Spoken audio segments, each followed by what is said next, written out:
ആ എന്താണ് ഇവിടെ ആകെ മൂഡ് ഓഫ് ആയിട്ടിരിക്കുന്നത്? പറയൂ മാൻ. ജോലിയൊന്നും സെറ്റ് ആവുന്നില്ല. ഇപ്പൊ എന്തിനാ ചെയ്യുന്നത്? നിന്റെ വല്ല ഐഡിയ ഉണ്ടാ? പിന്നെന്ത്, ഞാനിരിക്കല്ലേ. ഓ പറ എന്തെങ്കിലും ഉണ്ടെങ്കിൽ. നീ ഒരു തേങ്ങ എടുക്കണം. തേങ്ങയുടെ മധ്യത്തിന്ന് വെട്ടണം. എന്നിട്ട് അപ്പൊ 2 മുറിയായില്ലേ? ഈ 2 മുറി നീ വാടകയ്ക്ക് കൊടുക്കണം. അപ്പൊ നീ റിച്ച് ആയില്ലേ?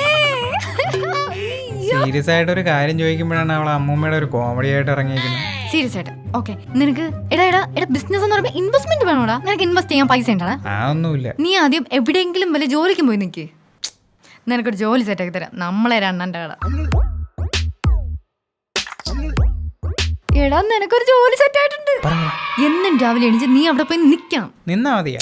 എടാ നിന്റെ അവിടുത്തെ ജോലി എന്ന് പറയുന്നത് ബാക്കിൽ നിന്ന് നീ കുത്താൻ നിക്കണം. എടാ പുട്ടൂച്ചില്ലേ, അതിന്റെ ബാക്കിൽ നിന്ന് കുത്തണം. എന്നിട്ട് അതാണ് നിന്റെ ജോലി. സമയം കിട്ടുമ്പോ അതിന്റെ ചില്ലിന്റെ തുളയെണ്ണിക്കൊണ്ട് നിൽക്കാം. എങ്ങനെ